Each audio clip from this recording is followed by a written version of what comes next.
very warm welcome. You're watching Times Now with me, Priya Behel. And first up on this broadcast, we are getting breaking developments as far as crackdown is concerned in the violence that erupted post celebrations of India's victory in Champions Trophy finals in Madhya Pradesh's Mhow.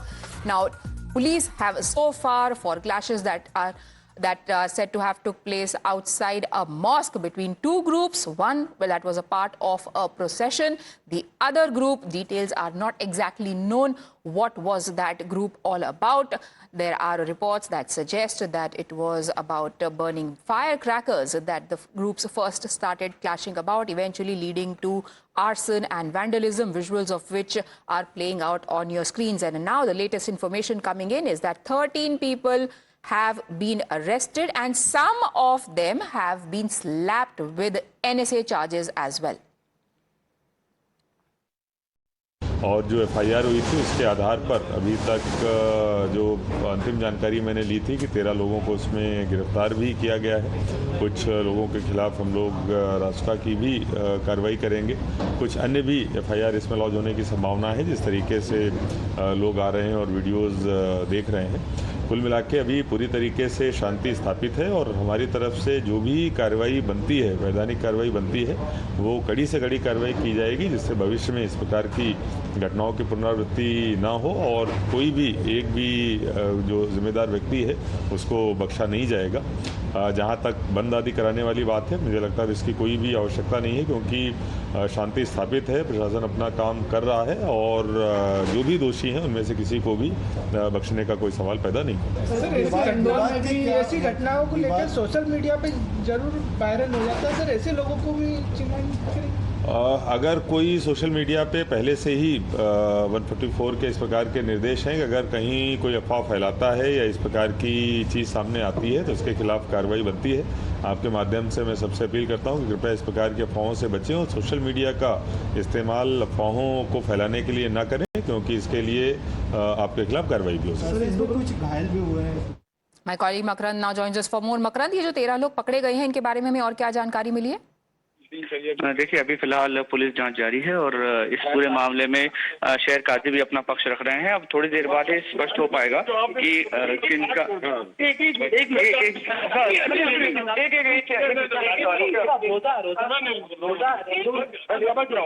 आपका version नहीं।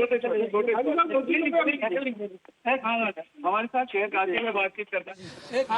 हमारे साथ शहर काजी है बातचीत करने के लिए, उनसे चर्चा करते हैं कि क्या पूरा विवाद रहा, क्या मसला रहा, आपका पक्ष क्या है इस पूरे मामले में?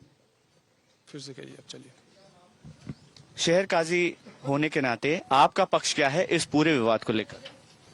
इस पूरे विवाद को लेकर मेरी बॉटम लाइन क्लियर है कि शुरुआत उपद्रवी लोगों की तरफ से हुई जो हिंदू समाज से थे। एक बॉटम लाइन मेरी, क्योंकि मैं उसका चश्मदीद हूं। दूसरी बात यह है कि प्रशासन से थोड़ी मोड़ी जाने अनजाने में चूक हुई है कि ऐसे मौके पर उनको चूंकि अंदाजा नहीं था कि इंडिया न्यूजीलैंड में के मैच में ऐसा कुछ हो सकता है, और इस वजह से शायद उनकी व्यवस्था का उनको ख्याल नहीं था। मैं मानता हूं ये चूक हुई है, ये चूक फिर से दोहराई नहीं जाएगी, मुझे बहुत उम्मीद है। लेकिन जो कुछ हुआ है वो अच्छा नहीं हुआ। हिंदू पक्ष का कहना है कि मस्जिद से लोग निकले और अचानक से पथराव और हाथापाई शुरू कर दी, मारपीट। मैं तो कह रहा हूँ ना बार बार कि मस्जिद में तो बहुत सारे पत्थर तो आप दिख रहे होंगे उनको। मस्जिद में कौन पत्थर रखता है? यही तो आरोप है कि मस्जिद से पत्थर आए। तो मस्जिद से कैसे पत्थर आएंगे? मैं कह रहा हूँ शासन प्रशासन पूरी रात घूमता रहा, उसको तो पत्थर नहीं दिखे। ये दूर से बैठे हुए लोगों को पत्थर दिख गए कि मस्जिद में पत्थर निकले। उषा ठाकुर आरोप लगा रही है। ठीक है। अच्छा, अभी उम्र का एक हिस्सा होता है जिसमें आरोप प्रत्यारोप के अलावा कुछ बचता भी नहीं है। ठीक है। अभी आपका क्या कहना है प्रशासन को लेकर? जांच चल रही है इस पूरे मामले में, आरोपियों की गिरफ्तारी। प्रशासन खूब अच्छे से जांच करे, कोई दिक्कत नहीं है। दूध का दूध पानी का पानी हो जाएगा। मुसलमान ने शुरुआत किसी हाल में नहीं की है, बहुत खुल के मैं बोल रहा हूँ, क्योंकि मैं चश्मदीद हूँ, मैंने अपनी आंखों से देखा है। मैं जो इतना तेज बोल रहा हूँ या इतना कॉन्फिडेंस से बोल रहा हूँ वो इसलिए कि मेरी आंखों देखा है। मैं इंदौर की किसी कुर्सी से बात नहीं कर रहा हूँ, मैं किसी पार्टी के कार्यालय से बात नहीं कर रहा हूँ, मैं तो जमीन से बात कर रहा हूँ। जांच में पूरा सहयोग करें। बिल्कुल करेंगे, क्यों नहीं करेंगे। ठीक है, शहर काजी हमसे बात करने के लिए, और उन्होंने साफ तौर पर कहा कि वो चश्मदीद है इस पूरे मामले में, और चश्मदीद होने के नाते वो ये बात कह रहे हैं कि प्रशासन जांच करे, दूध का दूध और पानी का पानी हो जाएगा। उनका पक्ष उन्होंने मीडिया के सामने भी रख दिया है। कैमरा यशवंत के साथ मकरंद काली, टाइम्स नव Bharat, Mhow. All right, so a very, very stern and adamant admission and the eyewitness account you saw from the Muslim cleric over there who said that I am an eyewitness to what happened there. Yesterday, I saw that the instigation came from one particular side. The cops, however, have been saying that we are investigating the matter and we will tell you the details of what exactly transpired. But as of now, what we can tell you for sure that there was violence, there was arson and there was vandalism that took place in Mahau last night during the celebratory processions that were taking place, and all this happened near a mosque area. So these are the visuals that have come from Mahau over the course of the night. You can see the first one, the most disturbing visual, how public property has been vandalized. The officials, the authorities have now said that at least a dozen of two-wheelers and 3 cars were set afire in this incident of violence. There have been 5 separate incidents that have been reported according to the authorities from Mahau. The vehicles, the cars that you see here, you can see how badly they have been broken into. They have been targeted. There are even some houses and there are shutters from shops perhaps that were also targeted, that became the recipient of the mob's wrath. You can see some stones and bricks lying there, the broken two-wheelers, a lot of bikes over there completely overturned and set on fire.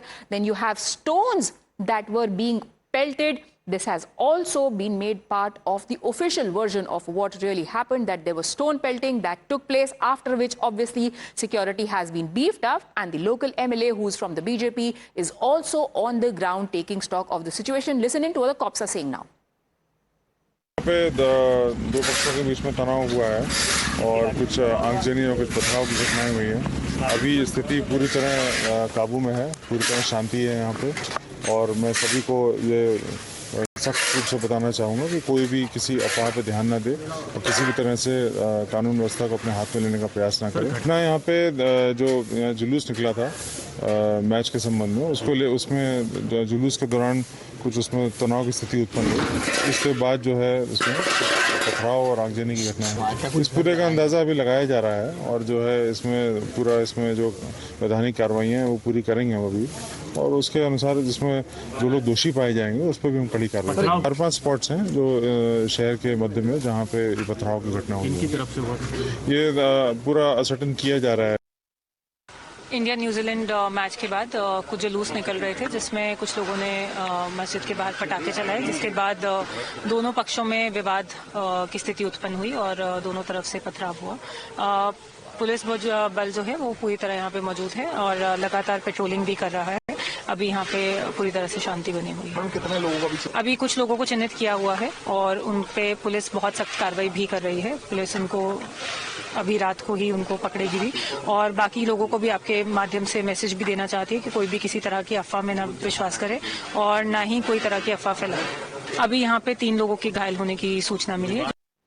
The number of injured has now been updated to 4. Local authorities are urging the residents to remain calm as they work to restore normalcy in the affected areas. In fact, as a part of that exercise, the local legislator, who is from the BJP, Usha Thakur, took stock of the situation and said that it seems to be a pre-planned conspiracy, citing certain vandals being visible there with masks. Mhow की जो घटना है, मुझे तो ये देशद्रोहिता का ही परिचय दिखती है। भारत के जश्न पर, जीतने के जश्न पर सब बच्चे यहाँ तिरंगा लेकर अपना जश्न मना रहे थे, रैली निकाल रहे थे। इसी बीच अल्पसंख्यक समाज के बस्तियों से भयंकर पथराव, पहले तो जानबूझ के रास्ता डाइवर्ट किया और ये सुनियोजित षड्यंत्र था। We would like to reiterate that the cops have said that they are still investigating the matter, and how exactly things boiled down to what finally happened is being established. Congress and Samajwadi Party, on the other hand, are gunning for the BJP, accusing them of a complete failure of law and order under their rule. Madhya Pradesh में rape की घटनाएं, law and order जिस तरह से collapse है, सरकार काम नहीं कर पा रही है, इन्वेस्टमेंट मध्य प्रदेश में आ नहीं पा रहा है। हर दिन हम देखते हैं कि आदिवासियों के साथ, दलितों के साथ कितनी घटनाएं होती हैं। ऐसे में जब भारत की टीम ने जो है जीत दर्ज करी है और पूरे देश में जश्न हो रहा है, तो इस जश्न में मस्जिद के सामने जय श्री राम के नारे लगाकर मुसलमानों को गाली देने का कोई तुक बनता है? उस दिन जब मुसलमान नमाजों में भारतीय टीम के जीतने की दुआ कर रहा हो, तो ये भाजपाई दक्षिण टोला के लोग हर जीत में मुसलमानों को किनारे रखकर मुल्क में तनाव का माहौल चाहते हैं कि जिससे सरकार की नाकामियों पे चर्चा ना हो। Now shifting focus from Madhya Pradesh to Telangana. In Telangana also, in at least 2 areas, there are reports of security being put in place. Cricket fans faced action and lathi charge from the cops there. BJP has shared videos and posts from Dilsukh Nagar in Hyderabad and Karimnagar showing Telangana police lathi charging cricket fans who were celebrating India's big win in Dubai. Cops can be seen on screen not only warning people for chanting Bharat Mata Ki Jai chants, but were also seen chasing down fans with lathis and batons as if they were criminals, not fans of cricket celebrating a moment of national pride. The crackdown on cricket fans has triggered a wave of reactions, with some questioning the heavy-handed tactics being used by police that comes under a dispensation that is led by the Congress party. Videos circulating on social media show cops forcefully dispersing crowds, with some fans alleging excessive use of force. Well, we are right now reporting from the Dilshnagar metro station, and actually where this incident has happened, lathi charge incident has happened. So yesterday night, after immediately the India has lifted the Champions Trophy, after India has won the Champions Trophy after 12 years, the enthusiasm and the excitement was seen in the fans across the India. Thousands of them gathered at several historical places, several other places. They were seen bursting crackers, they were seen celebrating, they were seen with tricolors, celebrating and even doing bike rallies right now. Even at Dilshnagar, we are right now at Dilshnagar metro station, and this is where the lathi charge incident happened. I'll ask Vijay to show some shots here. So this is actually known as Konark Theatre Junction. So this is where hundreds, actually thousands have gathered. After the fans gathered here, they were seen. Actually, the police also stated that they have blocked the main road here and blocked the traffic. And after that, police then used mild lathi charge, is what police sources have stated. However, in the videos, it can be clearly seen where police were seen chasing down the fans here, and this is where right now, Vijay is showing, this is where exactly this has happened, and even fans were seen running away from the spot, and police yet to respond officially on this, but yes, several questions are being raised by the opposition leaders, and even BJP Union Minister Bandi Sanjay has also responded on the incident happened in the Karimnagar town and also in the Hyderabad city, and several BJP leaders calling it as, this is nothing but, hate against the fans, and this was completely unnecessary and was done intentionally by the Congress party. Highlighting this incident, BJP is questioning whether it is part of Congress's new strategy and asks, how are celebrations being considered communal? Rohit Sharma की fitness पर सवाल खड़े करने वाले लोग खुद politics के लिए अनफिट है, पर आज पूरा भारत खुश है, तो 2 एंटिटीज बहुत दुखी है। एक है पाकिस्तान, जाहिर सी बात है, और दूसरा है कांग्रेस पार्टी। कांग्रेस पार्टी तो तेलंगाना में भारतीयों को सेलिब्रेट करने नहीं दे रही है। उनके नेता तो चाह रहे थे कि रोहित शर्मा, जो उनके हिसाब से अनफिट थे, उनको तो कैप्टन ही ना रखा जाए और भारत हार जाए। अब तो क्षमा मांगने की देरी है, क्षमा मांग लेनी चाहिए।